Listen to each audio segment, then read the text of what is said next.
Welcome into the Danger Zone, folks. We got Knicks basketball going on. We got Mets baseball, and of course, we got our Jets topics. Kick back, man, because Murph's in the house. We got Scott coming in. We're gonna kick off the weekend right, so let's go.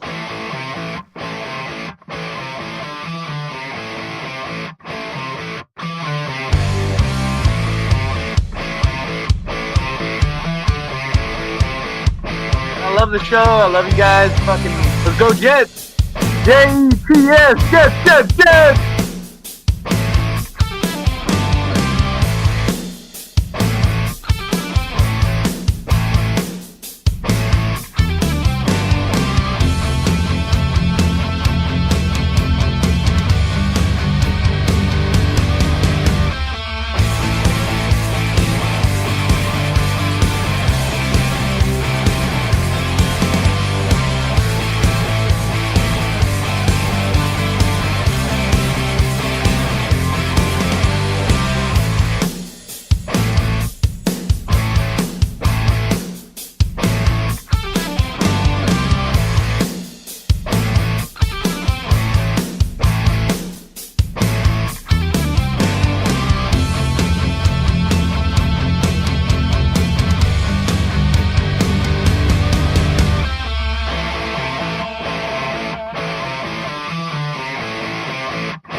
We can't all be beautiful.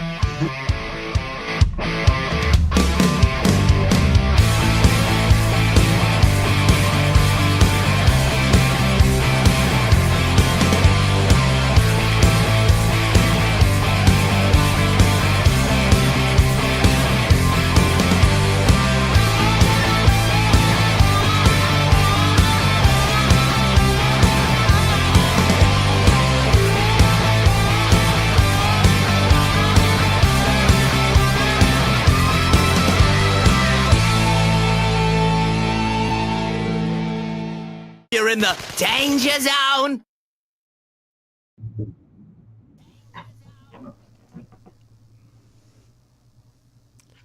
What is up, dude? We are in the Danger Zone. Murph, what is up? Talk to me, man.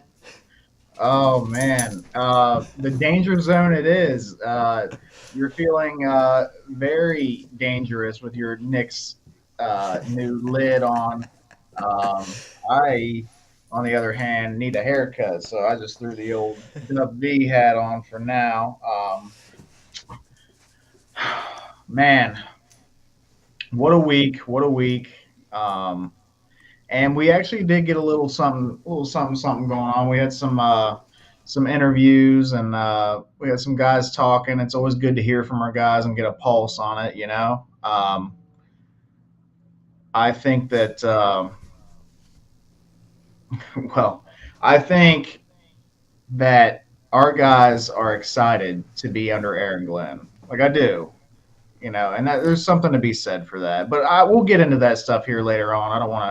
I want to jump right into it right off the bat. How are you doing, Dane? Dude, I'm doing great. I will be doing even better if I see some more like buttons coming in, man. Hit that while you guys are here. Yes, yes, man. Dude, also, like, corner of my eye, Knicks are in a bloodbath, and they're doing all right, man. They are an inch ahead of the Pacers the whole game, so we're not stupid, man. We know that most of our fans are also rooting Knicks, and we're not expecting you to DVR the Knicks game, so to speak, just to be here. So multitask, man, just like us. I'm trying to set the sample here, man. You can do both. That's my point. So appreciate you if you're here. Awesome, man. We can enjoy this victory that is inevitable tonight. You're right. New lid, man. It's about 3 times bigger than my head. So we'll see. We'll see, dude. I had to show my support, though. And again, guys, hit that like button. Hit subscribe. We are going to get into it. Scott's joining us. There are some nuggets. And you know, while we talk about, because like let's get the news out the way first. While we talk about it, I can throw a little visual on the screen here for folks. Got a little juice for them, you know. So that, see if I can move it. There we go. Got a little juice. Man, my shit's really laggy. All right. But yeah, you started, man. You started nibbling on it. The culture is the big thing right now. Talk to me, man. Go ahead and vent. What are you seeing from what you're hearing? All these sound bites, clips, quotes. Talk to me. Well, it's the thing is it's hard to differentiate what's different than any other time you have a new regime, and you know what I mean. Like it's hard to differentiate because usually you hear a lot of positives with a new regime in the beginning. Like there, people are excited, you know, like there's hope. You know, us Jet fans, we know all about building up that hope and then being let down afterwards. So, but the thing is like I know what Aaron Glenn wanted to do. He wanted to install a certain type of culture, right? Like he wants to be hard nosed. He wants to be disciplined.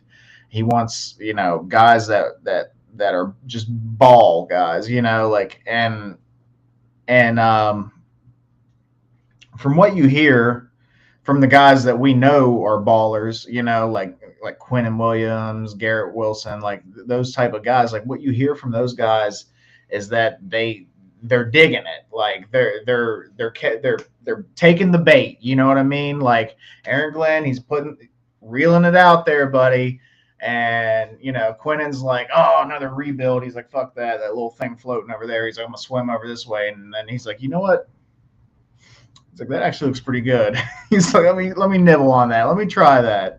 And that's just something that all of us Jets fans do. We take the bait eventually. I'm not saying that it's not going to work out or anything like that. I don't think it'll work out first year. I mean, we're not going to the playoffs this year, guys. Hate to break it to you. Could be wrong. If I am, then I'm the happiest wrong person in the world. Trust me. But to me, it's like he's saying certain things and the players are picking up on it, and that's part of it, man. That's part of the hassle right there. Sorry if there's some noise in the background. I'll get that fixed in a sec. So yeah, that you have to get your players to buy in first. Like really, it doesn't even matter if the fans buy in, but like you got to get the players to buy in first, and it's starting to sound like they are, which is good. So that's the first step, man. And that's the biggest thing I took away from it. Facts, man. I think a lot of us are more concerned. Like it's kind of like we're building a house, man, and there are so many people that are already like picking out where they want to put the rug and the dining room table, man. And it's just like we're literally, and it's very cliche, but like we are literally laying bricks right now. Chill on the Wayfair purchases. Chill on IKEA. Like, but you're right, man. Like the guys. I mean, sure, when it's coming from a coach, it can be coach speak, but like our core guys are reiterating things that Glenn says and like going out of their way to say that they're vibing with what Glenn is all about. Like not even just his message, not even just him, but like the total package. You love to see it. You love to see it. Garrett famously came out this week and said that he's hopeful to be a Jet for life. And that's awesome. That's awesome. I mean, he was asked literally by Samini, "Are you hopeful?" And then he regurgitated, "I am hopeful." So like it wasn't, but like fact of the matter is, he still said it. He could have skirted it. He said it, man, and I believe him. I do. I believe him as far as May goes. And that's why. so I didn't mean. Sorry to interrupt. I just wanted to Go. like the Garrett thing. Like Garrett actually took it a step further than he even needed to. Which maybe the Jets PR team is like, oh God, don't say too much, But you know how it is with New York. But like I think Samini had asked him like if he was hopeful to get a contract or if he was hopeful to have something new by the end of this year or something. It was something like that. And Garrett was just like, he's like, I'm hopeful. He's like, I'm hopeful to be a Jet for life. And he's like, and I'm hopeful to get this ball rolling and for the Jets to be on top. Like that's what he was saying. And I'm like, I was 6 to midnight, man. Like that's what I love to hear from our guys. I I just like he took it a step further. So that to me that meant something. Like he didn't have to, and he did.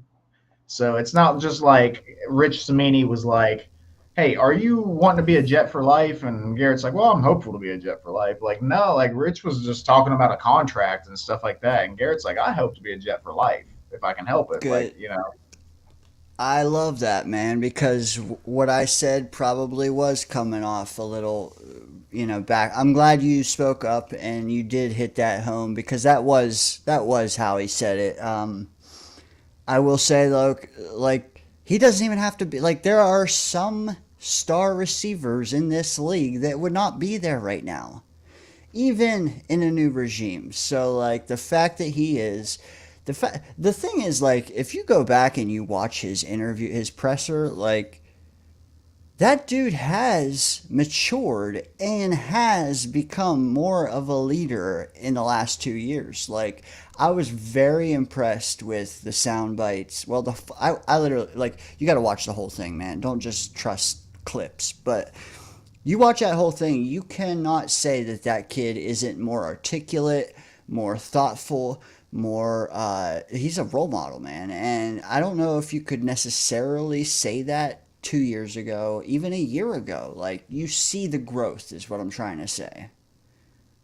Yeah, absolutely. And he's made the mistakes, at least like when it comes to like the some of the media stuff and some of the like how you act on the sidelines and things like that. Like he's made some of those mistakes. So it is exciting to see him mature a little bit and like grow up and all that. But I've always thought that Garrett was a well-spoken dude, and I thought that he could um eventually become like a leader on this team.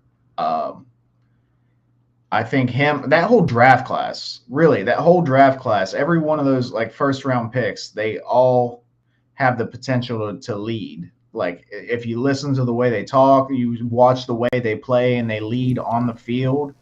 Like I think all those guys are leaders or potential leaders, and it's just something. It's nice to see that blossoming. It really is. And sorry, I got Hayes came in and she gave me a present. It is Memorial Day weekend, man. So yeah, No, yeah, no yeah. present, no present like the present for that. Facts. Just an update for the fans out there. Knicks up 3 at the half. So take a little beat, and they get a little cushion for the second half here. They actually won both quarters, so that's cool. But back to what you're saying, man. Like like you hear it all the time. We have talent on this roster. The thing that I guess has me like out of the gutter, because I could be there, is that the talent we do have is also in line with like the quality humans we have. Like our foundational people are also like great people. And Mhm. like it might not translate to wins directly, but what it will do is it'll make transitioning from one coaching staff and one GM to another a lot more easier. We'll see if it, actually helps on field, but I think it's safe to say it will help in the locker room, especially with all these moving parts and shit. So I do think we got some guys that are worthy of being paid. Absolutely. And that was something that I always liked about, and I know like previous GM, who cares now at this point, but like that was something that I did like about like Joe Douglas when he drafted. It's like a lot of times like they were solid character individuals. You know, not only were they talented, but like they were the type of guys you wanted to have in the locker room. And I just hope that Darren Muji keeps that shit rolling, man. Like I want guys that love ball and they know how to act. You know what I mean? Like they know how to act, they know how to lead, things like that. And that's I hope that we keep rolling with that. And I hope that we pay the guys that we have that are doing that right now. As a matter of fact, I actually grabbed a quote from Glenn that I think ties into exactly what you just said. And you know what? I'll just roll it because I actually have it via video here. Selective in free agency. What made Andre Cisco a guy that you wanted to target? That you saw a young player who actually took a 1-year deal in the free agency for somebody his age? That seems a little rare. Well, we're going to be selective in everything that we do. I don't want this to be an outfit where everybody fits, and that's just what it is. Every guy has to have some type of characteristic that fits what we do and what we're about, and Cisco does. Number one, he's a really, really good person. He's a really good football player. He's a player that can get the ball back for you. He believes in team, and he's a guy that when he was at Syracuse, he made a lot of plays on the ball. So those things I like about him. And you watch him how he operate with his teammates, you could tell that he's a true team guy. And I think that's only going to get better, you know, once we continue to coach him and once he understands the dynamics of everything that we got going on. Listen, he's a guy, again, that he's been here for a couple of weeks, and he's still trying to figure things out when it comes to how we operate. But he's doing a good job for us, and I'm happy that we got him.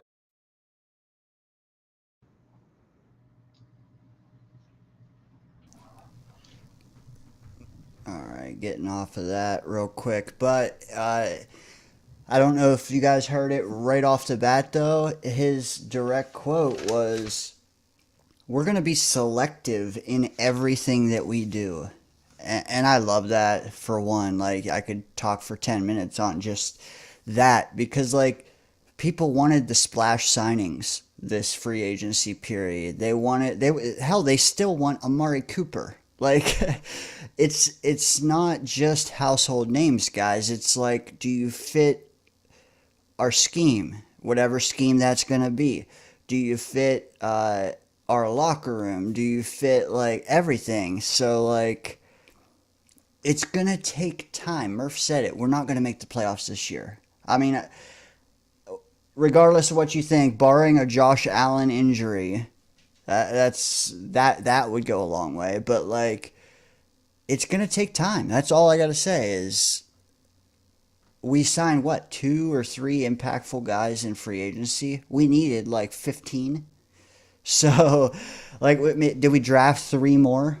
Okay, that's still half as many as we needed. So, assuming our foundational core pieces don't all give us career years, we're going to be 500 on a great day, on a great season. So, like, the thing I like, though, is he's actively enforcing in our minds that, like, they're not just going to hand out a bad contract to get a guy in here that the fans like.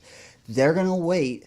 They'll get some under the radar guys, and, like, once they find their guys in free agent, then they'll, you know what I mean? So it's going to take 2 or 3 cycles. But, you know, just all I'm trying to say is be patient. They're going to make quality signings, not quantity signings. Yeah, finding like a fit as far as position is easy in free agency. Finding a fit that fits everything that you want in the player at that position is hard. Like, so that's what he's saying. It's not just going to be like, oh, this is the most recognizable name on the list, we're going to snatch him up. Nope, that's not how it's going to be. It's going to be how does he fit what we're trying to do? You know, is his tendencies going to work with the rest of our defense and the way we run it? Like, is I don't know. There's so many different ways to look at it, and that's for them to discuss in the old conference room or whatever it may be. Um, so I'm thinking that a lot of that really says like, hey, we're building through the draft. To me, that's what they're saying. Like, we're going to get our guys that are going to fit our way, and we're going to coach them to play the way that we want them to play, and in the draft, and free agency will just, a little something here and there, a little sprinkle. Maybe we'll find a gem in the rough, but they're going to build through the draft, in my Yeah. opinion. I mean, assuming they don't already know some veteran free agents like from their past regimes, I don't think they'll just give a guy, millions to come in and just hope. But also in that soundbite I wanted to mention is like that was about Cisco. And like Murph, I know you really like that signing, and like I think I saw a short on our channel the other day that like you were saying the only thing you didn't like about us getting Cisco was the fact that it was only 1 year, and like I was with you, because like on paper he's great, but the other day he's actually sprinkled in to our interviews like Quinnen, John Simpson, Garrett Wilson, Andre freaking Cisco, man, up there with them guys. And like, go watch that if you haven't. If you're watching this and you haven't seen that, definitely see that. One thing I took away, because like we're kind of meeting the guy as well. We got some new bodies. I want to hear from Brandon Stevens at some point, but I took away from the Cisco interview like another leader, just like Glenn just told us. Well spoken, intelligent, intellectual, and like I guess I didn't realize like because I've been a big Tony Adams guy the last few years, really thinking that he was going to pop off and blossom, be that rangy coverage safety we've been looking for, but who also could come up and hit some guys. And I'm not saying he still can't, but like Tony in an interview versus Cisco in an interview, my God, way different. This like kid versus man kind of thing. So like, again, we don't know if this will translate, but what I'm saying is like, you watch Cisco in an interview and not just how he is, but what he's saying.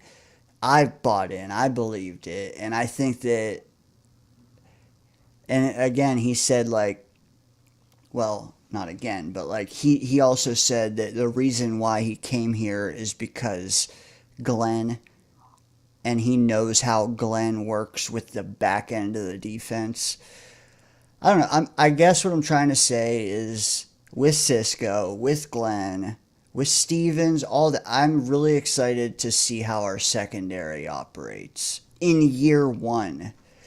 Some other things might take more time, but I think that a couple tweaks, a couple philosophical changes on the back end of the D, this secondary unit can be top 10 in the NFL easy.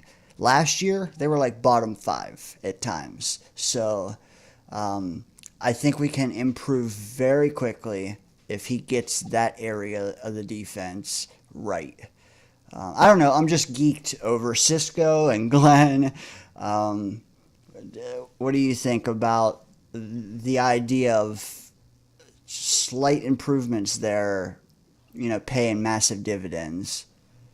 I'm I'm excited over having like a, a regime that wants to have like starting caliber safeties, if that makes sense. Like, I'm excited over a regime that wants to sign or draft guys, that are actually starting caliber safeties. And I'm not, dude, I was on that bandwagon too with Tony Adams.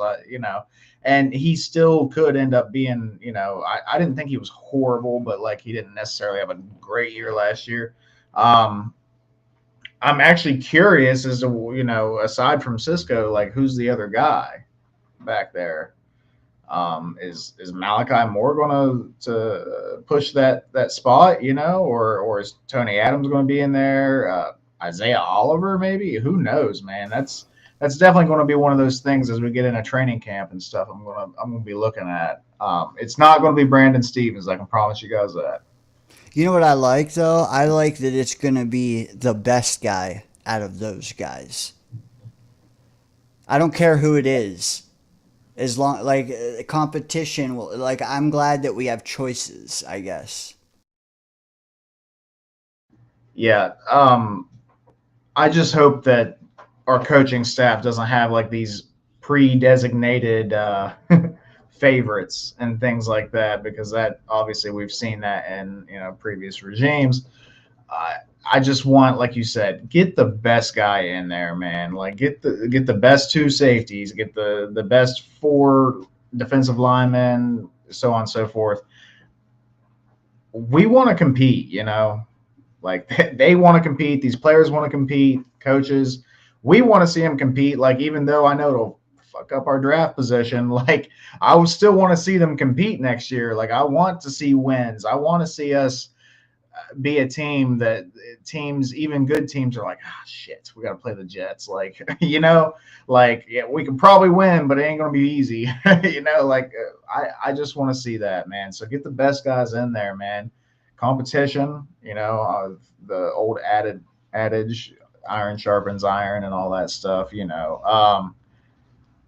But I mean, I'm intrigued to see how the defense works out. They kind of slightly invested in safety, with Malachi Moore and Cisco. Are they going to be an integral part? I want to see, are they going to rely heavily on those guys to shore up the back end, get turnovers, whatever? I don't know, man. There's just a lot of things I want to see. This is the first year, so we don't know. There's so much that we don't know yet. We don't know what the Aaron Glenn project looks like yet. We really don't. Just a couple other news and nuggets. I will say John Simpson spoke.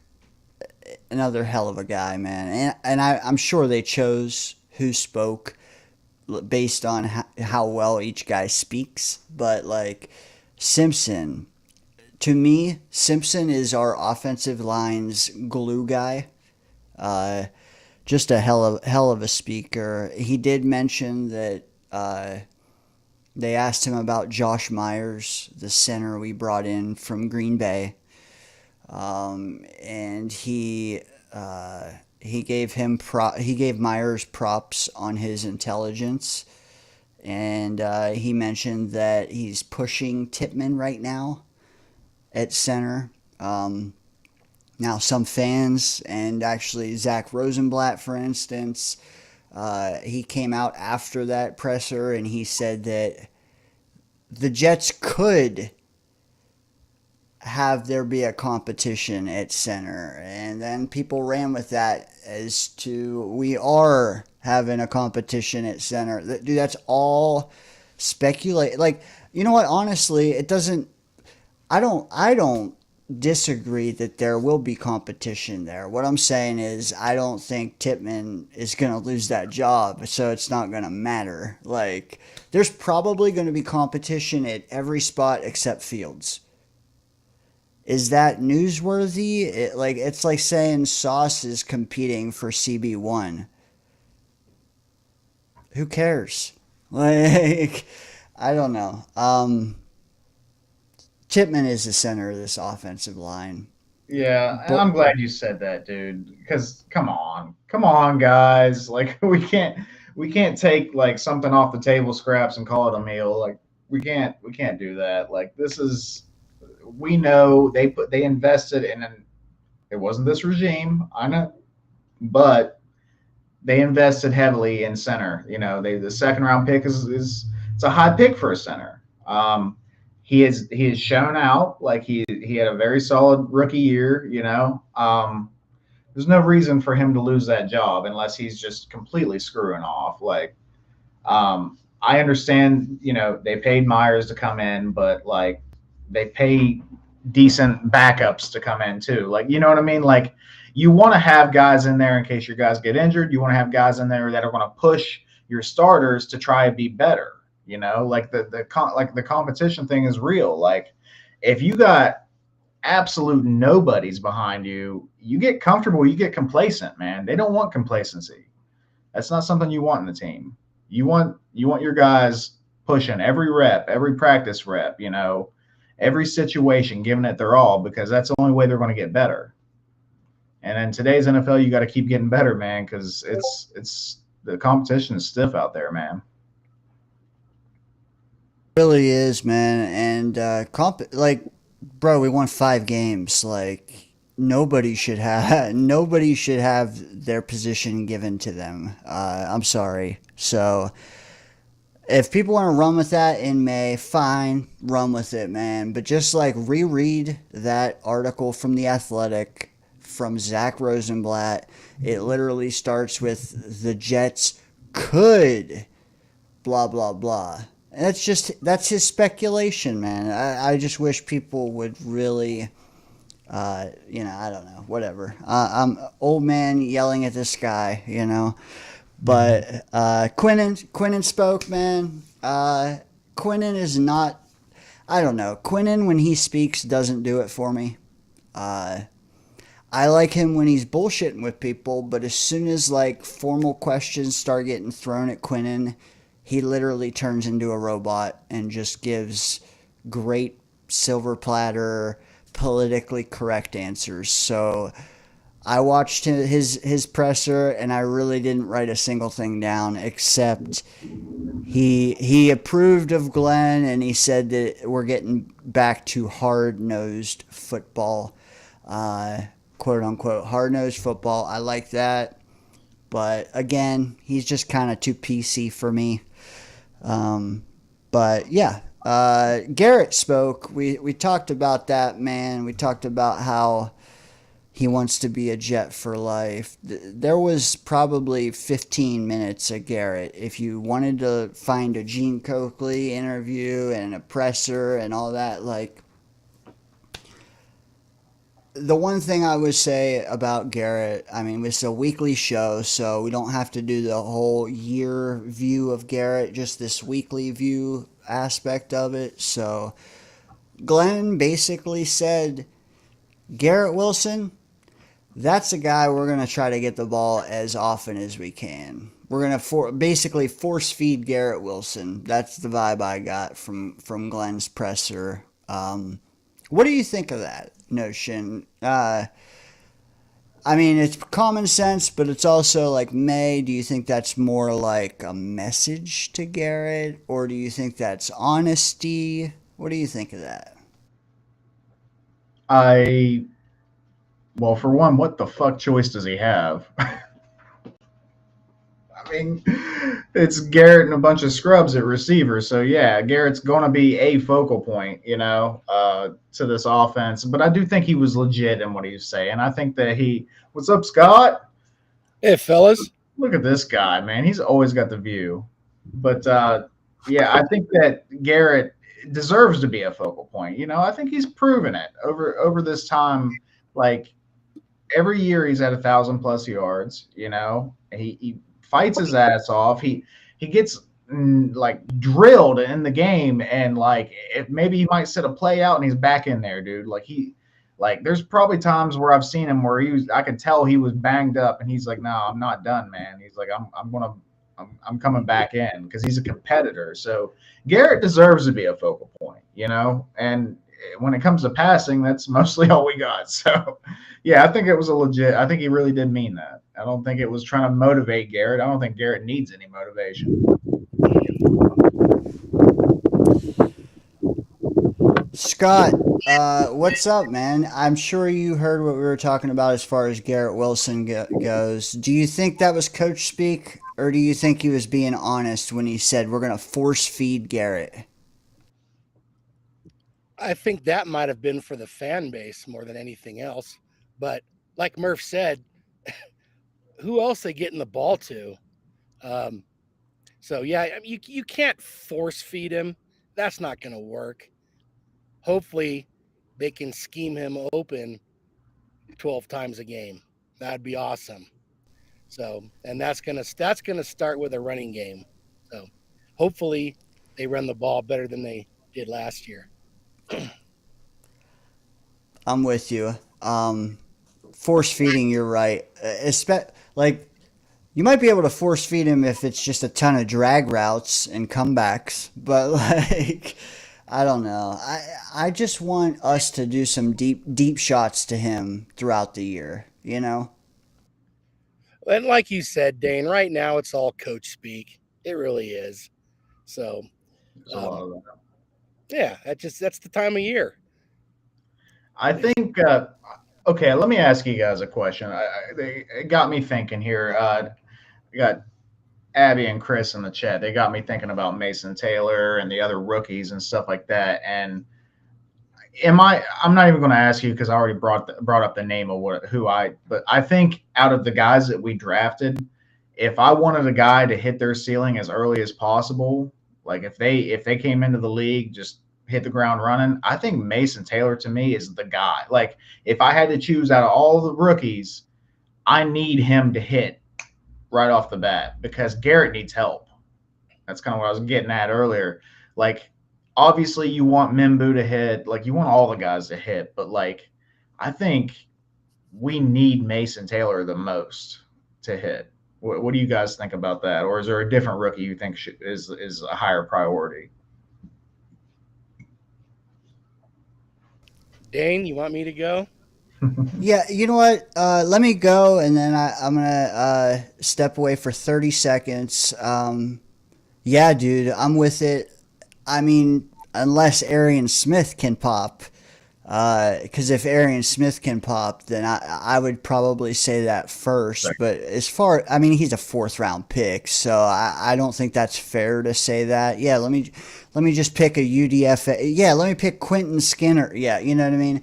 As far as realistic options, I'm with you, Murph, man, because what I'm hoping is he's that safety valve that a play is broken, and honestly, I think a lot of our passing plays might be broken. And he's the guy that finds the hole in the zone and just turns around. If he can just do that for us with a Justin Fields led offense, he could get, dude, 70 catches, 80 catches, maybe more. If we got 700 yards and 5 touchdowns out of him this year, I would be ecstatic. I really would. That'd be a huge year for a rookie, especially. Yeah, Rookie, absolutely.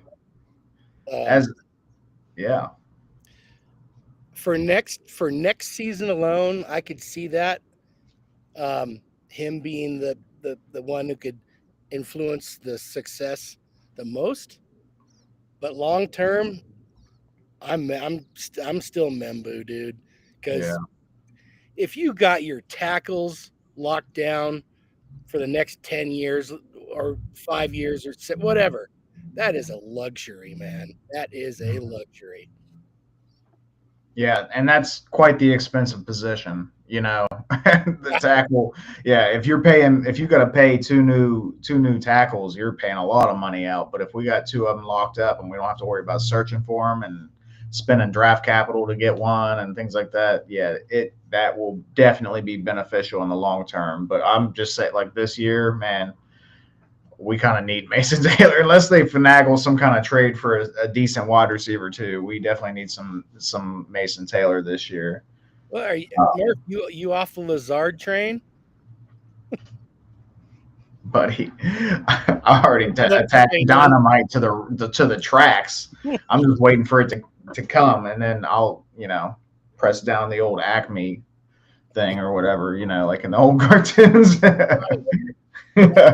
I don't know where I heard it. I don't recall, but someone was saying Stone Smart is looking really good as a receiver. He's not going to be an inline blocker, but someone was really talking him up. I don't recall who. Might not even have been a Jets thing. I haven't been watching a whole lot lately. I haven't even had time, but maybe that's a sleeper pass catcher. It could be like if you like okay the name that always comes to mind when you think of this is Gasecki, right? Or Gasicki, I'm Yeah, not sure how yeah. to pronounce his name. The dude is complete booty cheeks at blocking. Like Yep. everybody knows that. He'll probably tell you that, honestly. He is known as, a receiving tight end, just straight up. So in certain situations, if you have the right coordinator and stuff like that works. Like we've seen him go places and not really make much of an impact, and then we've seen him go other places and have a hell of an impact. And it's like, God, how we stop this guy? I think that if you can figure out how to use Stone Smart, how like Gasecki was used in some of his stops where he was successful, that could be a good venture. That could be like a big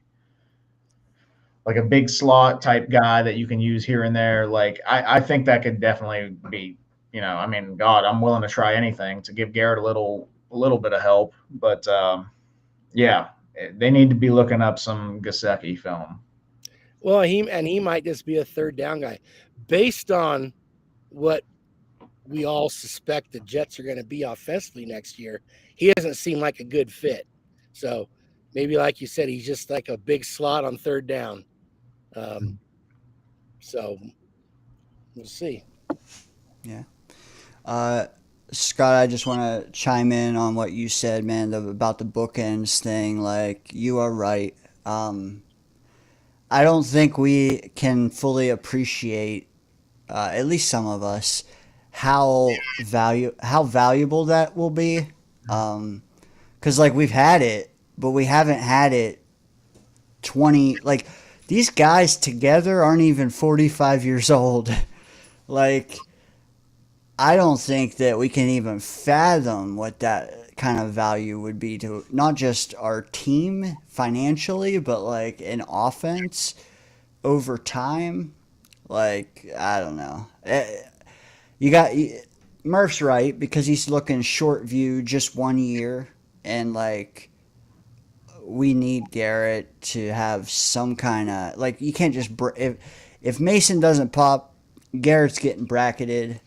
We don't have a passing game, but also like if Membu doesn't pop, Fields doesn't. You know what I mean? So they're both valuable. Those are probably the two best answers, I would say. I don't know. I'm just really thankful that we did go tackle in round one. The more I think about it. Yeah, because who was still there by the second pick? And hey, Boomtown. Yeah. Nobody. Simmons, dude. When Connerly went like 22nd overall, Yeah. we all were like, thank God. Like, Right. Oh yeah. I never expected it. I thought him and Simmons were going to be available. Crazy. yeah. Yeah, on the grid. There's some people busting the Chiefs' chops for taking Simmons, but like they needed a tackle. Like I get it if you don't believe in that kid, but like that's a cheat. They'll find a way for that kid to be a good player there. Whatever, but Yeah, I'm not bust the Chiefs' chops on anything they do until they start losing. facts, dude. Just moving along to the other nugget that was a big one this week. Will McDonald added 15 pounds according to the coaches. Like, I want to wait and I want to see the physicals they take right before minicamp and see if that's really 15 pounds. But what do you guys think of that notion, that idea that it could be the case? Great if it doesn't affect him in any negative sort of way. His speed and quickness obviously is that's his game. But man, if it helps him stand up to the run and doesn't slow him down on the pass rush, awesome. I think that they shouldn't be messing too much with the players' bodies the first year. I'm just going to put it out there. Maybe that's a little bit of a negative outlook, but I think that like there's so much already like going against rookies. Like they take them a month or so just to learn where the hell their lockers at. Like, I mean, and just learn it. There's so much to take in as a rookie, man. I don't think that you need to be messing with their bodies and making them gain 15 pounds right off the bat. Wait till next season if you're going to do that. You know, let's let him get used to the NFL. Let's let him, you know, find his base, find where he's at, learn the playbook, learn, you know, what he's expected to do, and then he can put the effort and the time into trying to gain like good weight. Like we don't want him gaining a quick 15. Like that's not good. It's not good for a player. Like you want him to gain the right 15, if that makes sense. Um, I don't think it's a good idea. Well, time out. Am I confused who we're talking about? Will McDonald. Holy shit, I'm confused. Okay, Oh, I was going to say, wait a minute. He's no. no rookie. Okay. I was stuck on Mason Taylor. Oh no, my bad, guys. My bad. Dan, you just let me roll. Too. There goes. Well, I'm producing over here, man. But like, you said that, and I thought you were going with the angle of, oh, that's why Salah couldn't get him to do it, you know, and then I just zoned out. Yeah, my bad. Yes, and that would have been a great next topic. Do we want Mason to bulk up? But no, Murph, Will McDonald is your guy. He just gained 15 pounds. Talk to us. What do you think that means to his bend? All that. Go ahead, brother. Okay, well, on the flip side of what I was just saying, now that he's got a year and 11 sacks under his belt, yeah, maybe we can alternate or adjust the body there a little bit, and maybe it can help him shore up the run a little bit. But I don't think that on a big frame like him, he's pretty tall and lanky and stuff. I don't think 15 pounds is going to really – I don't think it's going to affect him too negatively. He's got a lot of frame to carry that weight on. I think he'll be fine. And he's had, you know, all last season, all off season, you know what I mean, to do this. Whereas if a rookie did it, they'd be doing it between like April and friggin' August or something, you know, like, and that's no bueno. So, yeah, on the flip side, when it's his second year in and he's already built his base and got his 11 sacks and so on and so forth, yeah, absolutely. Why not? I think it'll work out for him. I'm still not going to sit here and tell you that he's going to be an elite run defending edge, guys. Like, I'm not going to tell you that. I would be blowing smoke up your butt if that was the case. But that was what Glenn did say that. He's like, oh, this will help him on the edge. It could help him, but he could go from being bad to like mid, you know? Hey, mid is bad. Yes. Also, like, can you keep it on you? Because, like, adding it in March is different than keeping it on through July and August and September. And, like, so I'm pumping the brakes on how impactful it'll be. But his name was, like, I mean, you guys, when the media is at practice and they're firing off tweets, oh, this player did this. It was like Will McDonald sack, pressure, and this is post weight gain. So like, I don't know who he's going against, but he's definitely still getting to the quarterback. But Scott, can you give me an answer to Boomtown's question down below?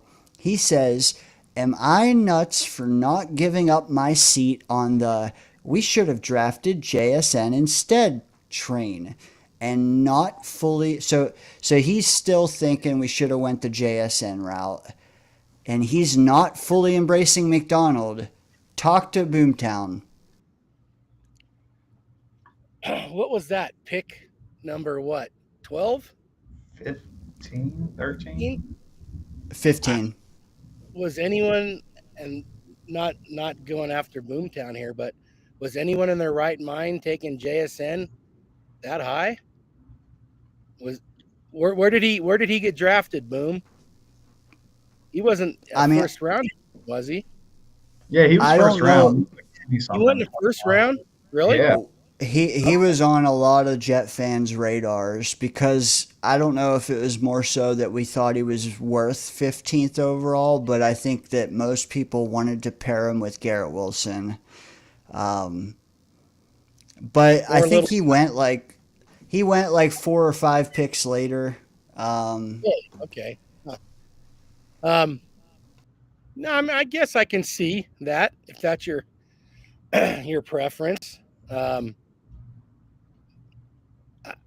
I guess it wouldn't have been a wrong pick. He is a good player. 20th. He got picked 20th, by the way. Okay. At what point do you say, fuck it though, it's time to move on? Let me embrace this guy who just had 11 sacks. Right. And it's receiver's a sexy position. It's easy to look and think, oh man, it'd be so nice to have that guy. Well, who's going to get those 11 sacks if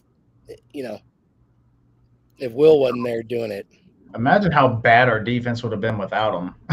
Oh, man. We had nobody to rush the passer if we didn't have Will McDonald last year. No, no kidding. So, oh my God. You're not crazy, Boom, but I'm not. I wouldn't fight that fight too strong.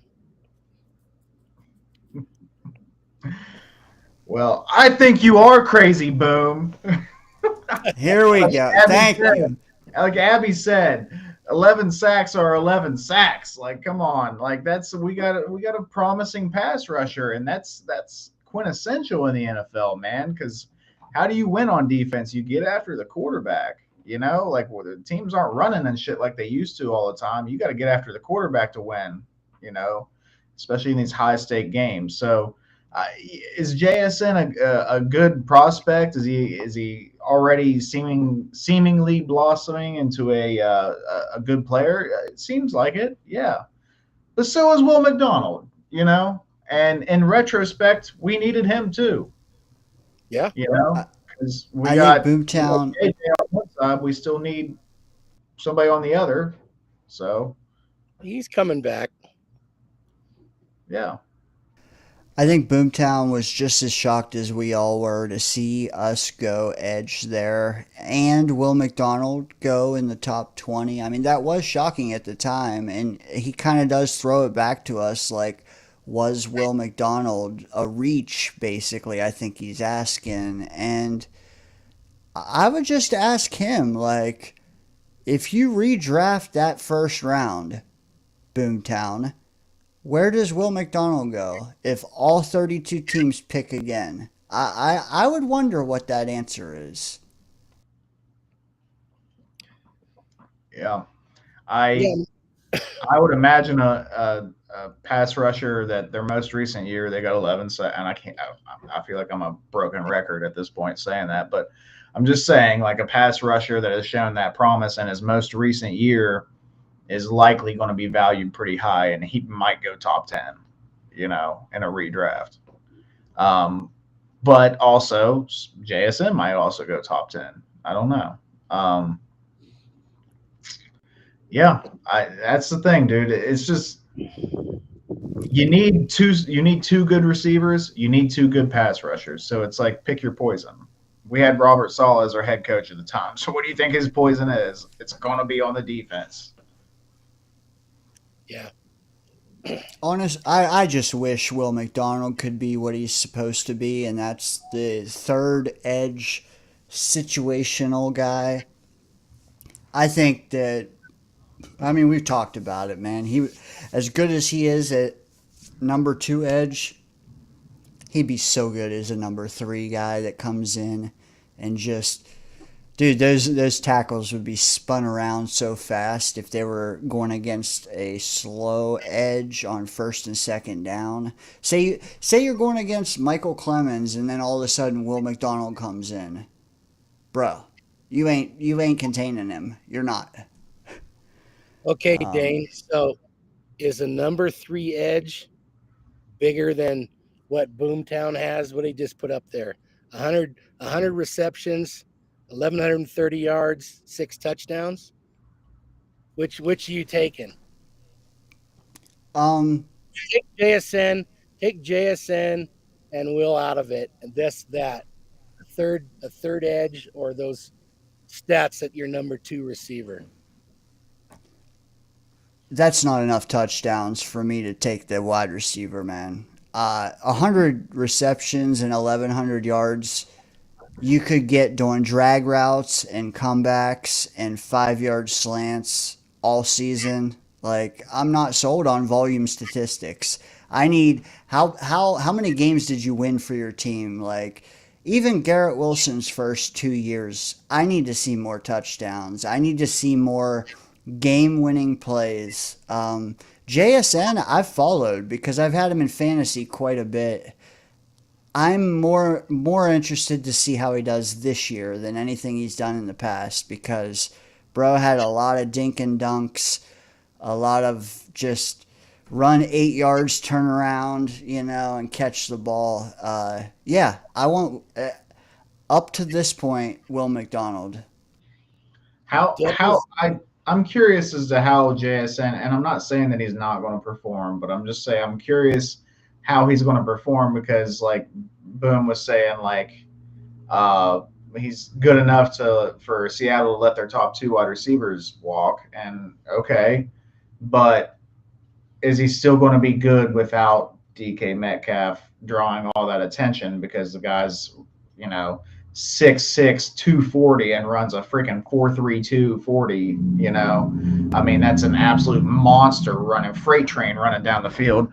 I don't know, that draws some attention. So I don't know. Like when we played Seattle, Garrett wasn't really, or not Garrett, Sauce wasn't really following JSN too much, but he was following DK Metcalf. So can JSN do that as a wide receiver 1? Is he that impactful? Because if he continues that trajectory and he's like the guy there, then yeah, your argument starts to look a little bit better there, Boom. Because I'm not saying that Will McDonald is our edge 1. Like I think JJ's kind of got that as of right now. JJ may not be quite the pass rusher that Will McDonald is, but he's a more well-rounded edge.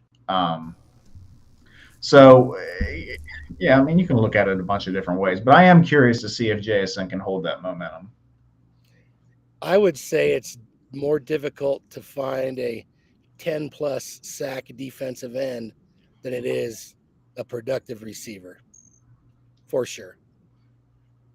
Yeah, well, receivers are all over the place nowadays. Yeah, they're almost a dime a dozen. Yep.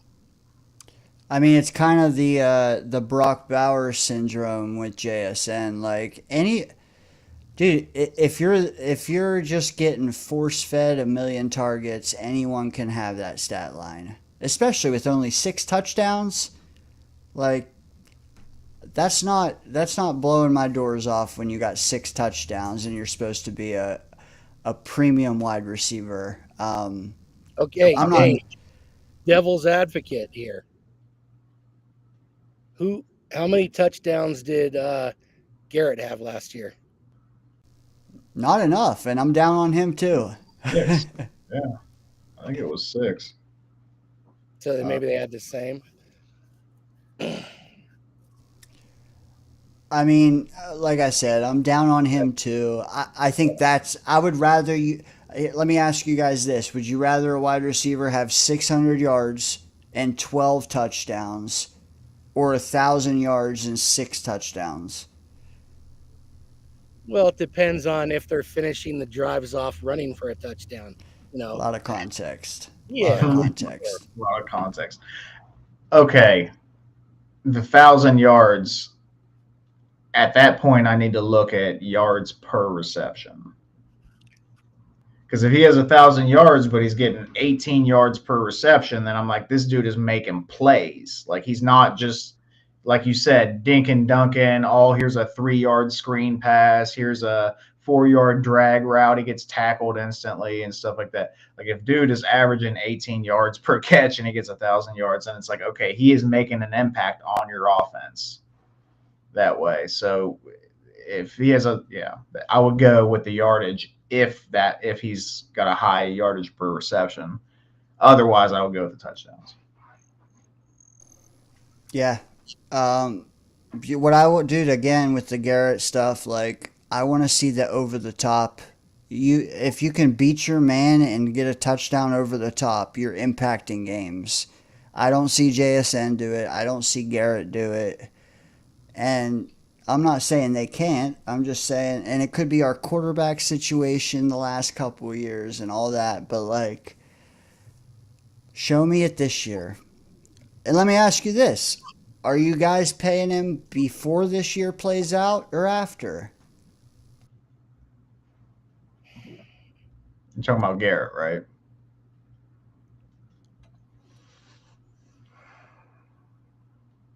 I would probably wait till after. That's the thing. You wait, that can benefit you, but what if he goes off? The price tag just went up. So, but I'm with Murph. I'd rather wait. My thing is though is like if he goes off, then I'm excited to pay him. You know what I mean? Like it is what it is. Like okay, um, I just think that you can like right now he is lower priority than like Sauce. You know, so if we've already re-signed Sauce, like if you ask me this question tomorrow and they re-sign Sauce in like 10 minutes, um, then I'm like, maybe like that leans me a little more. But I just think that like your priorities need to be set. And right now I know Sauce's priority over him. You could argue JJ is. I think Dame would argue that JJ is. I don't know if I would, but not that I'm putting words in your mouth, Dane, but it's priorities. Right now Sauce is priority. If he gets re-signed tomorrow, then maybe I'll revisit this and change my mind. But as of right now, I'm waiting. Scott? I would prefer to wait myself. But I'm just presented the angle that maybe they can get him for $5 million less a year if they do it now. They wait, maybe they're paying an extra $5 million a year. Plus, everything's going to go up next year. I don't know who's next in line. What group of receivers? Maybe he is. And we've talked in the past. You know how I feel about paying receivers. I think teams overpay them. We looked at those stats of how the teams with the highest paid receivers did, and really the only one that really was great was Philadelphia. They did win the Super Bowl, but there was a bunch of high paid receivers that I think of the top 10 highest paid receivers, only 2 of them won a playoff game. And the second was Cooper Kupp, and he wasn't really a big part of it. In the game they won, he caught 1 pass. So I don't want to pay any of those guys that much. Not most of them anyway. That was an important catch, okay? That was clearly game changing. I get that. I definitely get that. I just think that in a passing league, you have to have receivers that can catch the ball and get open, Absolutely. But like you said earlier, Murph, those guys are coming into the league like wildfire these days. Yeah. I just think that there's I agree with you that they overpay receivers. I think that there are like 2 or 3 that are like in the league, in a few years span that are worth just throwing the bag at, like JJ, Justin Jefferson, Jamar Chase. Like those guys are game changers, And and just think, like guys like Garrett are just that tier down from there, and they're not necessarily game changers, but they can be big contributors.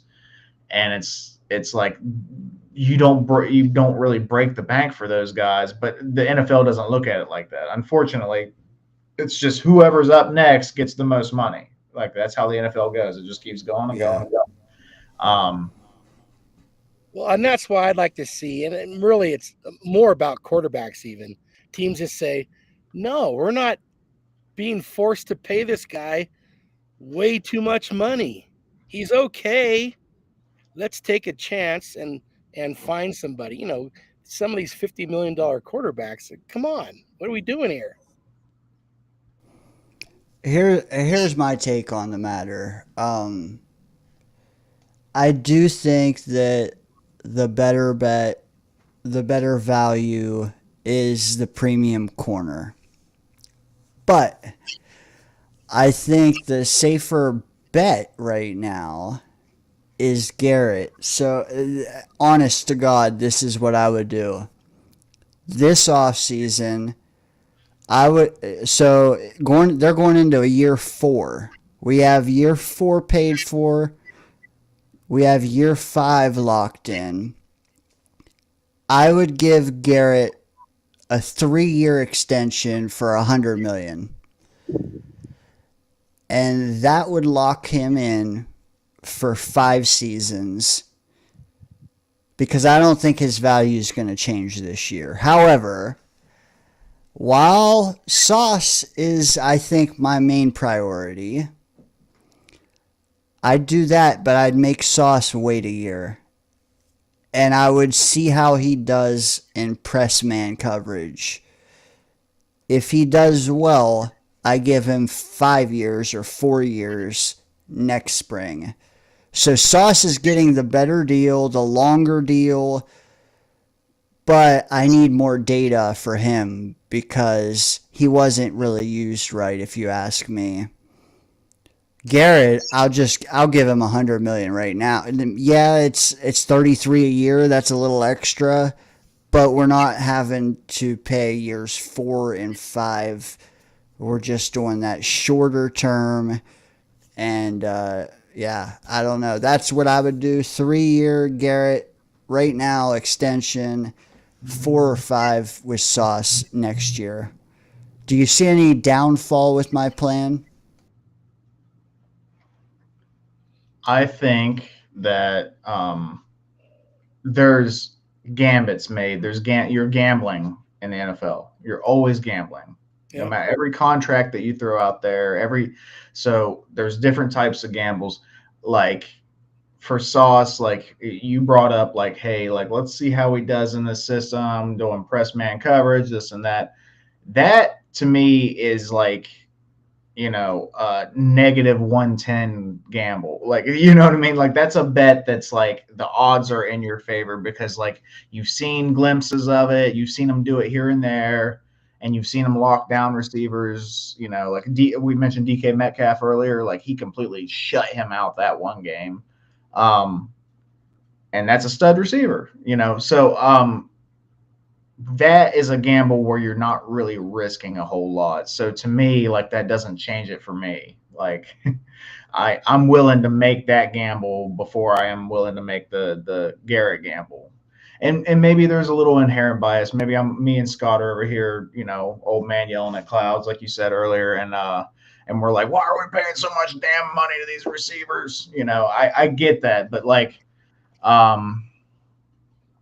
I'm just more willing to take the gamble on Sauce, and I do agree he's going to make more money, he's going to get the better deal, all that stuff, but he's getting it sooner too. But what about the length though? Like, because I was doing Garrett shorter, Sauce longer, which hopefully offsetted a little of the Oh, no difference to you. That was my angle though. Like shorter Garrett now, Sauce longer later. Are you giving these guys both 4-year deals? What are you doing there? I mean, if you're going to invest more years, you want to invest in the safer option. Therefore, it's Sauce. Yeah, probably. Well, they're And both pretty safe, though. Really, I mean, Garrett's yeah, proven himself. He's been 1,000 yards every year, so yeah. they're both safe options. But I feel like Sauce, is the safer option as far as that's concerned. Also, I don't know. I don't think you were trying to say this, but like, even if you extend somebody, or like if you give somebody, a deal right now, like it doesn't kick in until the end of the rookie contract. Like, so I don't know. I don't think you were saying that, but I just want to clarify that. Like, we still get a year of rookie. No, yeah, that's what I said. A 3-year extension is a 5-year deal for Garrett. Yeah, yeah. Because yeah. And so the AAV isn't really 33. It's that plus whatever he is these 2 years. Now I will say this: who is harder to replace, a shutdown corner or a very good receiver? Who are you gonna have a harder time replacing?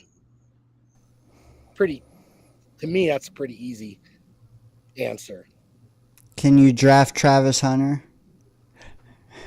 You can get both. Well, what's he gonna play? I think the corner is harder to replace, Scott. Yeah, and the 10+ sack guy. So those they got some decisions to make coming up here. But like you said, well, theoretically, they got either one of those guys for 4 more years if they want to tag him. They can tag him twice. Well, let me ask you. I mean, is there any downside to signing them both to extensions in the next 2 months? That's I guess the rub. Like, no, the downside is some kind of wicked injury, or I mean, they've both proven they're ball players, right? That's not going to change. Maybe can an attitude go bad? Could the Jets win 5 games the next 2 years and Garrett's like, I don't want to be here. I'm done. Get me out of here. That could be the downside of it all, but I think they're safe extensions. Yeah, they really are. Like that's the good thing about it. Like we are in a good position with that because those two are pretty safe extensions. And JJ, the only thing about JJ is he had his injury. So like we want to see this year, as long as he can produce like he did pre-injury JJ, then we'll be happy. And that's a pretty safe extension as well. I think I had a point to make and I forgot it. Go ahead. well, let me ask you guys this. Okay, that's fine. That gives me a chance to stall with this generic question. But like, I'm just thinking, you sign Sauce, you sign Garrett.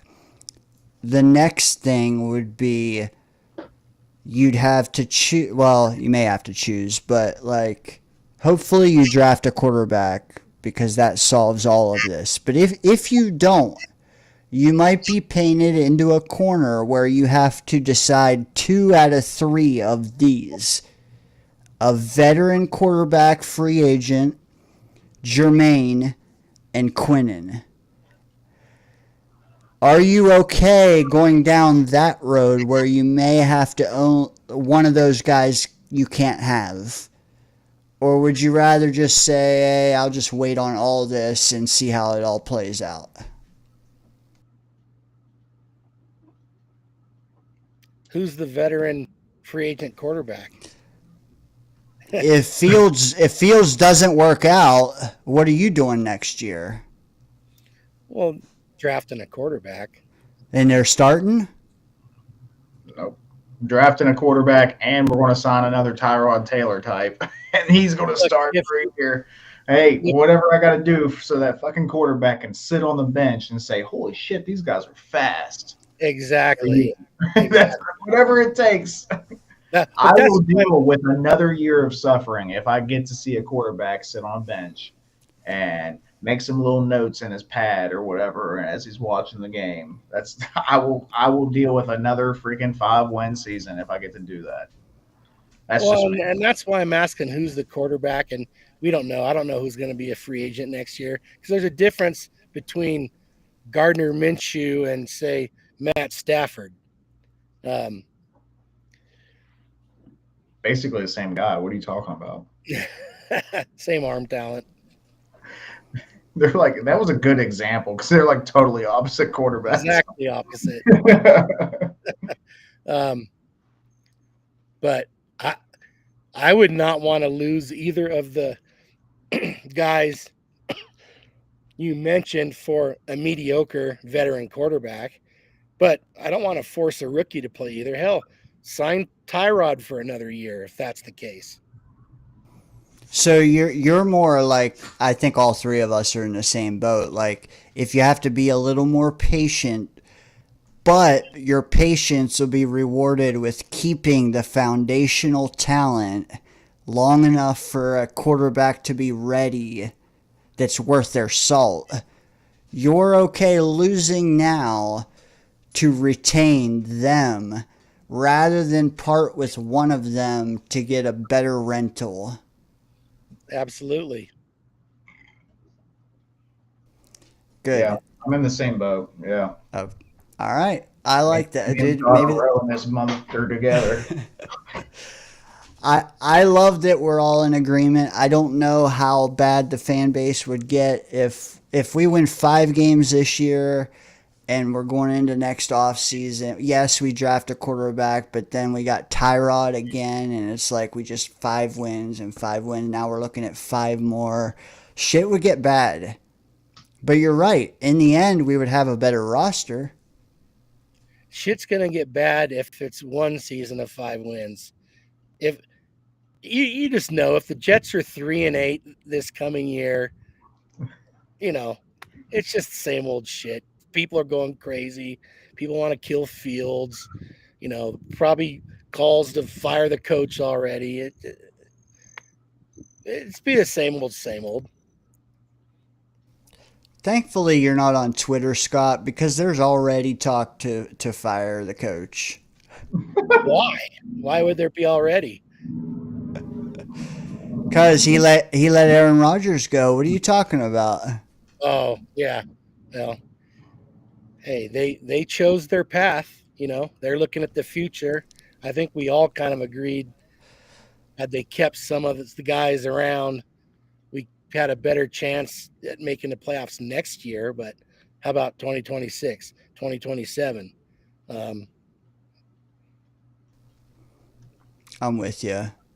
Murph, I know we're about to lose you. If you're still in the chat, here's the thing, like, Knicks are on, Mets are on. We only have 5 people on YouTube right now, so I'm not going to make this a 4-hour stream, but I did have a little game I wanted to get to. I could have milked it and made it a long game, but honestly, we could just fly right through it, man, since there's only so many people here. Murph, if you got 10 minutes, I think we can get to everything at once. Yep, I was going to say I got like 10 minutes I can do. All right, cool. What is Cougar Slayer going to be active tonight? Cougar Slayer is not going to be active tonight. No, Okay. no, fucking Pillow Slayer is going to be active tonight.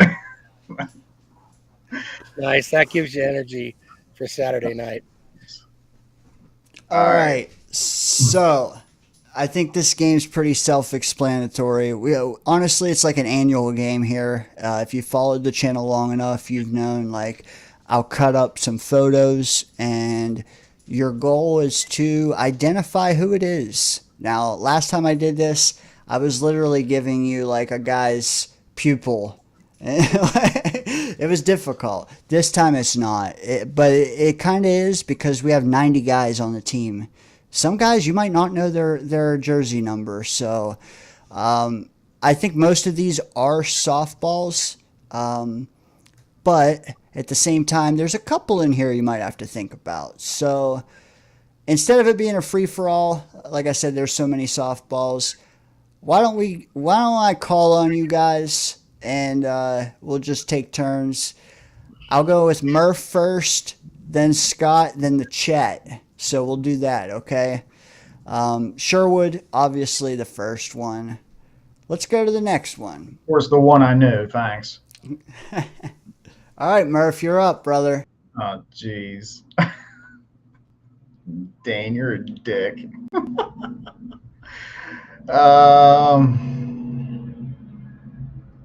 Wow. All right, let me full screen this one over. Okay. Yeah. I'm. Up, George. Who are you? Who? You got a new sub. Got a new sub, Dane. Give Murph some time to think about it. George Featherstone. What's up, Hey, George? yes, good call, Scott. George, welcome, brother. We are here on Friday nights, man. Glad to have you. Dude, kick it with us. We're just chilling, man. We're talking some Jets, and we're one eyeball on the Knicks, man. They are down 6 with 4 minutes to go. Murph, pressure's on, brother. Who the hell is that? Is that? I can't. I don't even pronounce his name. Is that Okafor, whatever his name is? Scott, do you know who this is? Oh, okay. I would guess Membu, but I don't know. I don't know what his number is. Ding, ding, ding, ding, ding, ding, ding, ding, ding. Really? Okay. Yes, I had sir. the right tackle part right. Okay. Hey, Yeah. no, I like that. Last time Dane would put like a picture of their ass up or something. And I think whenever he did that, Johnny got it right. But Yeah. All Johnny needs is the left butt cheek, and he'll know. yeah. All right. Let's cue another one up here. Dude, honestly, I could have zoomed in a little bit. Sorry, I kind of sold you out there, Murph. It's kind of hard to see him, but all right, let's. As my dog is driving me crazy, let me go to the next one. Scott, you're up, brother.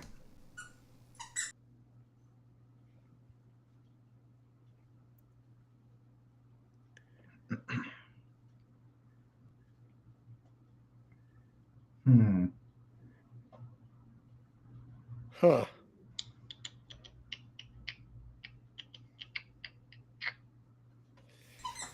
I'm thinking that's a defensive back.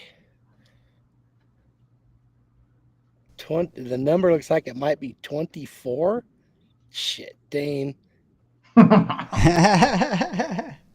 I'll give you a hint. Wait a I'll minute. give you a Take that hint. back. His I think the offense is in green, so probably not a defensive back. Can I give you? Sure. Can I give a hint? All right. It is an offensive player, and if you look really close, and I know it's hard on your screen, but if you look really close, his last name ends in a T.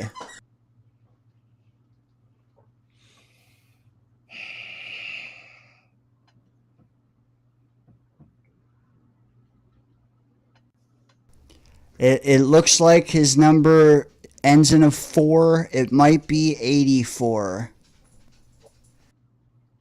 So it's a receiver. Or tight end. He's not big enough to be a tight end, I don't think. If it ends in a T, it's not Josh Reynolds. It's not Alan Lazard. That was for you, Murph. Yeah. Oh. I put the laptop You on. know what? I cheated and saw the chat, and I saw Hey. Stone Smart, so I probably That's fine. Hey, probably would have got it. I get a point for this because you know I knew. Yeah.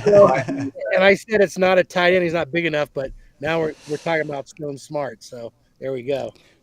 You know what? Let's. You know what? I'm curious. I'm curious how long it takes the chat to respond. Chris, do me a favor. type the number 1 and hit enter. I want to see how long it takes you, how long the delay is. So just type in 1 and hit enter. None of us are going to beat Chris at this game. So every time he'll have it in there before it gets through our brains. Okay, so about 10 seconds. While we play together, so we're all a team on this. Okay, let's see what we got with the next one coming right up. If you guys can give the chat, give it 5 seconds or so before you blurt it out. That way Chris can play alongside us. All right, here we go. Next one.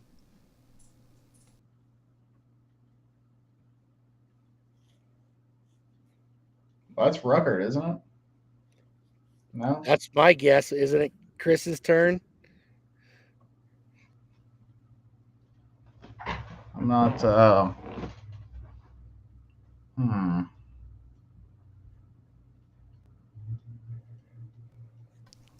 88. Dude, Chris Well, is the man. Ruckert wasn't 88, right? No. Coons, yeah. Oh. See, his neck looks short in this picture. That's not fair. That's not fair. Hey, Dane, no fair putting guys up there that we don't even consider to be part of the team. I will say all these new numbers, and that's kind of why I did this. Like, we got to learn all this shit, man. So many new guys, new numbers. It's the perfect OTA activity for us. 88. Who was 88 last year? Wasn't it Yaboa. Yaboa? Okay. Yeah. Good job, Chris. Good job, brother. You got He's I killing think you're it. 3 for 3. Yeah, 3 for 3. Jet Cyclopedia. Oh, it's New York Jets super fan. Welcome, man. What's up? Murph. What's up? Murph, encyclopedia of everything. Yeah, Goes probably way not. beyond Jet World. Yeah. I like to affectionately call Chris B the human thesaurus, man. I will say that. All right, next one. Oh, shit. This is a toughie.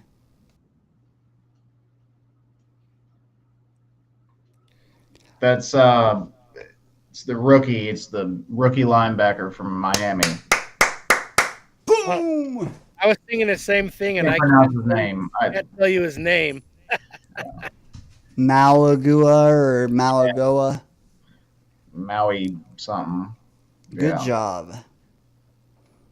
Yeah. Hey, good to have you, man. I always forget your first name if you even want to throw it out. If not, you're SF. NYJS. All right. Here we go. Oh, baby.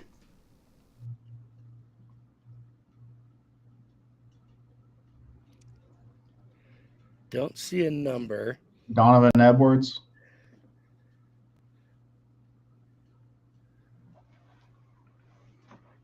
Corley.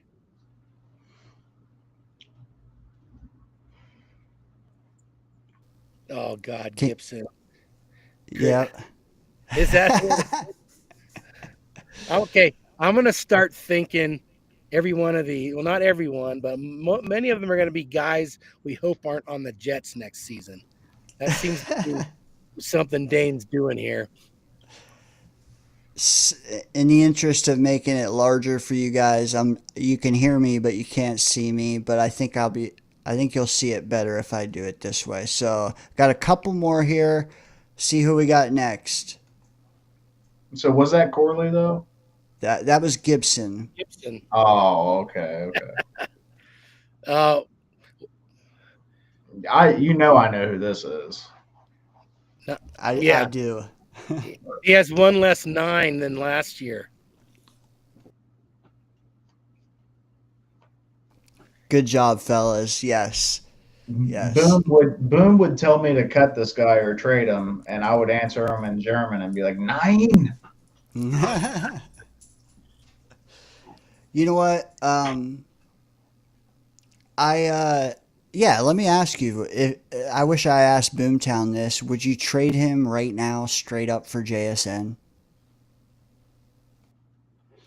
Well, it sounds like Boomtown would, right?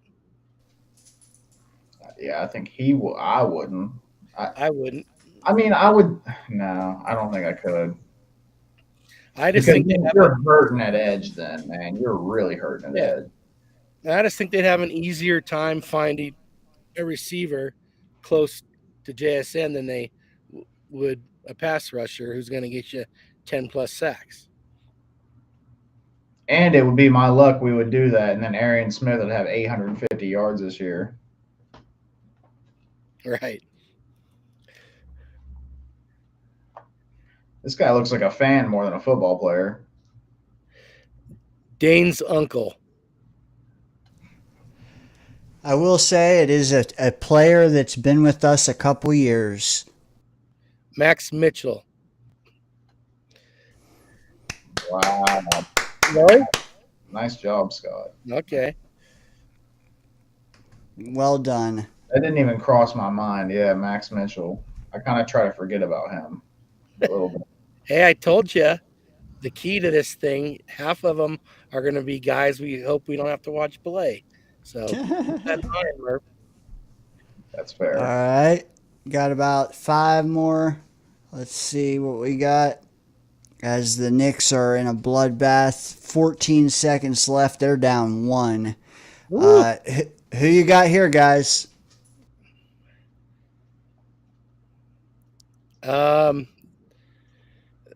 I got 2 guys in mind. Initially I thought Fields because of the hair. I'm thinking Josh Reynolds. Could that be JJ? I can't tell by the face looks a little different than Fields though, kind of. It might be Fields. I don't think I'm leaning towards Fields because of the hair mostly. I will tell you that this guy was drafted in the last 2 years. And it's not Reynolds. Maybe sooner, but in the last 2.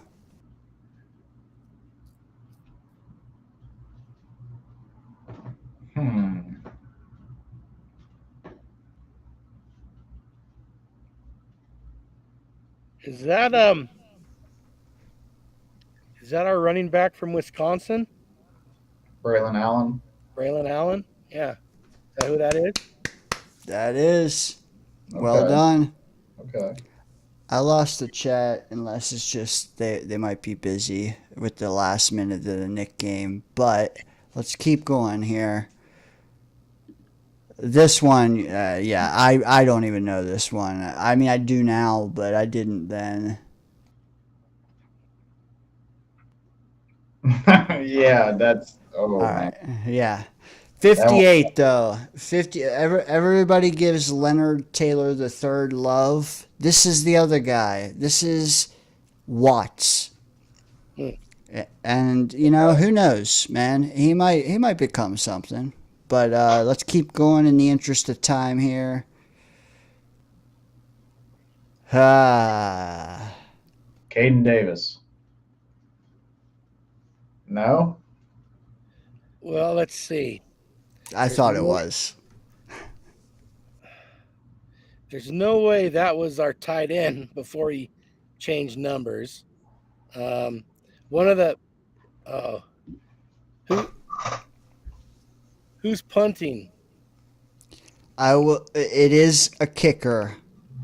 Do you know the other guys or one of the other guys' names? Carlson. It starts with a K.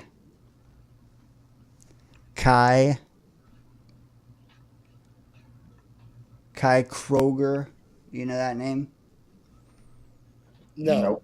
I didn't. Okay. I'll be honest, I didn't know that one. No problem. That All was right. a deep reach there, buddy. Who's this? The new quarterback coach. It's really a running back coach. I don't know what's his name. I don't remember. Fuck. What happened, Dane? You are right though. It is the. Yeah, Nick's lost. Oof. Yeah, that's Well, rough, man. When you said that, I was like, I got to check the score. Yeah, I Uh, knew that's what he was paying I know attention. the guy on the right. Do you know the other one? We that's too good a hint. He's a new corner for us. Is Xavier he a rookie? Yeah, what'd you say, Murph? Thomas. Yeah. AZ Thomas, baby. Yeah. He's gonna be all right.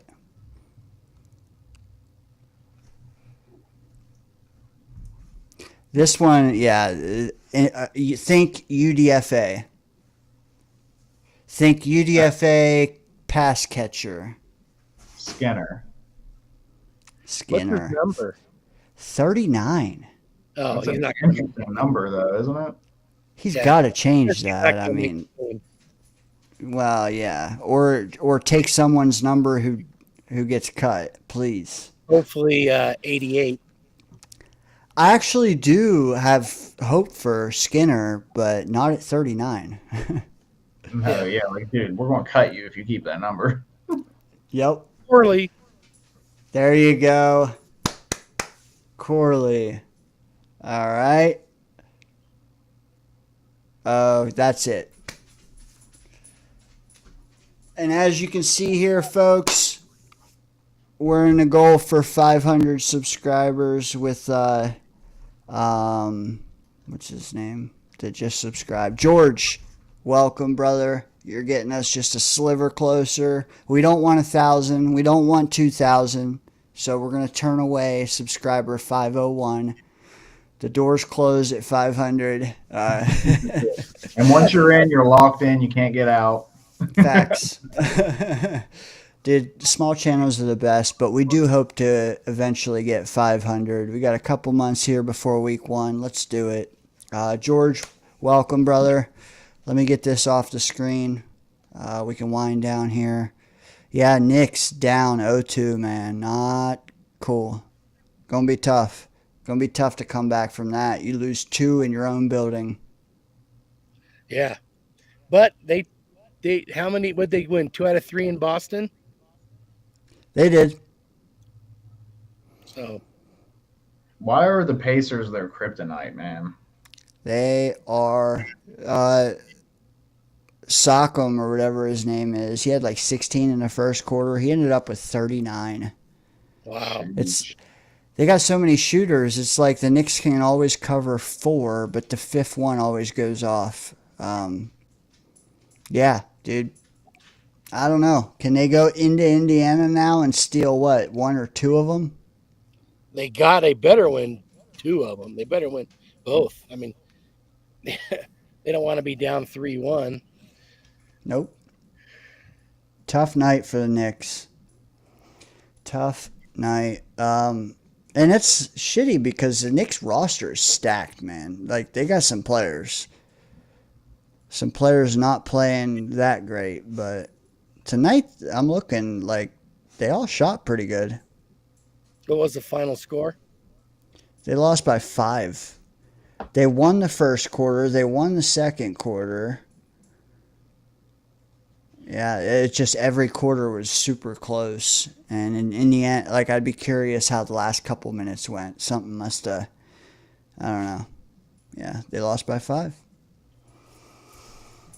Unreal. Blew it. They blew it. Indeed, they did.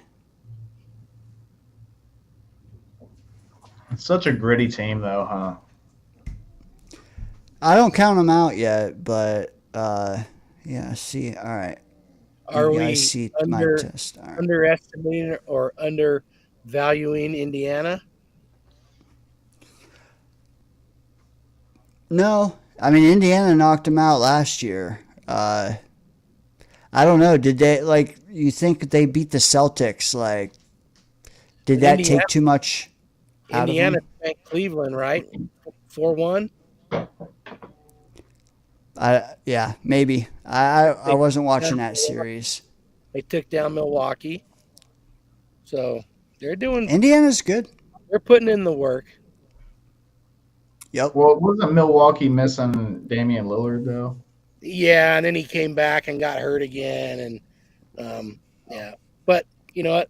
They had the Greek Freak, so they always got a chance. That's probably my favorite like current player is Dame.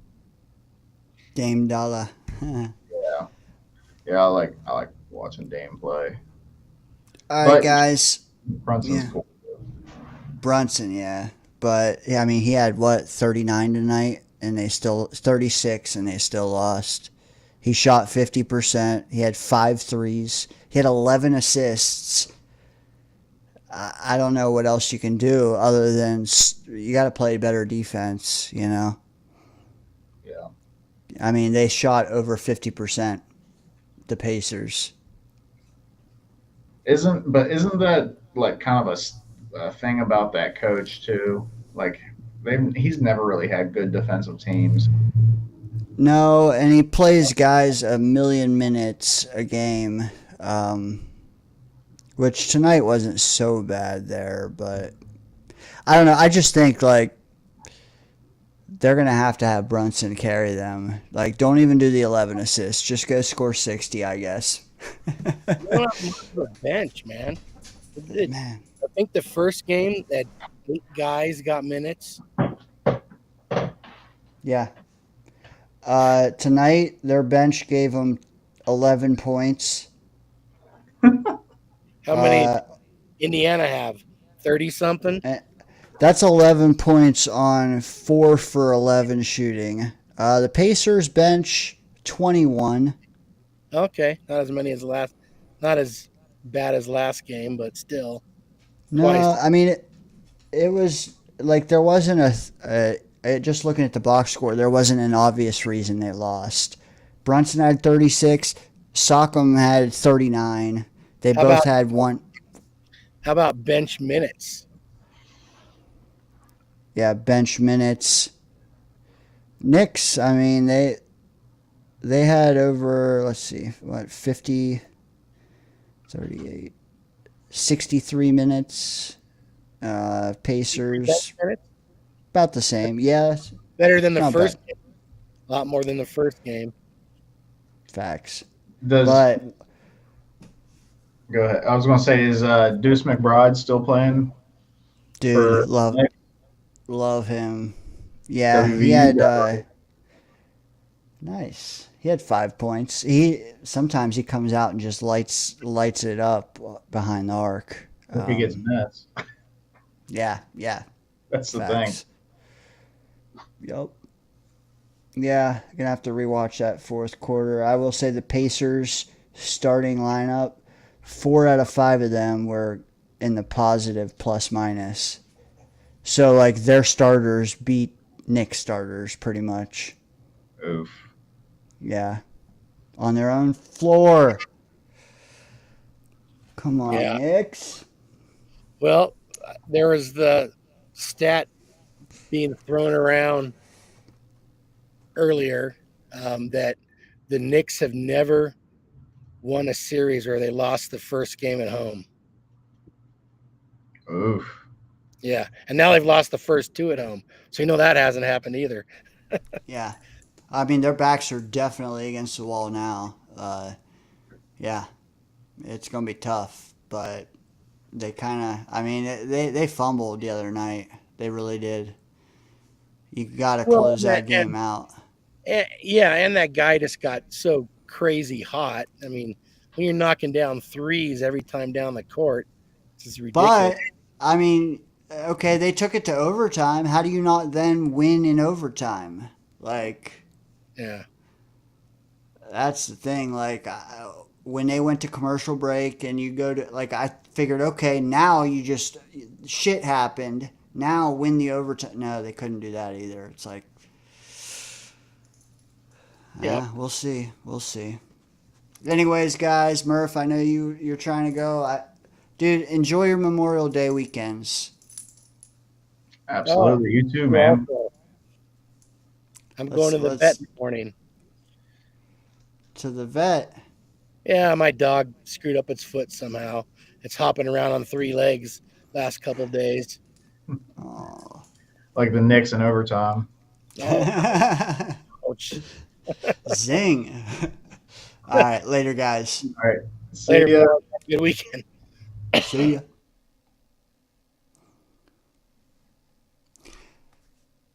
Hey, our Knicks lost, man. Well, hang tough, right? We're used to losing as Jet fans. You gotta believe, right? But I just wanted to stick around for a minute and say, appreciate you guys hanging out with us. Hit that like button, subscribe. If you're new here, catch us every Friday night, 9 o'clock. We're not gonna, we don't need you 6, 7 nights a week. It's one show, once a week. Come hang out with us for an hour. Smack the like button. If you want to stay longer, you can.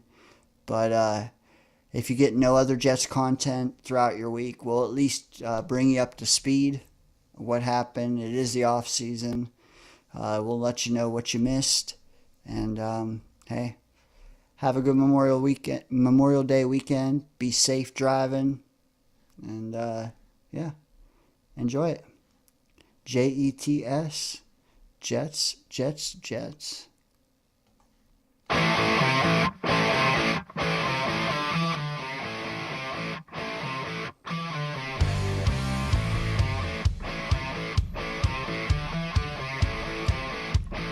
love the show. I love you guys. Fucking, let's go Jets. JETS, Jets, Jets, Jets.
We can't all be beautiful.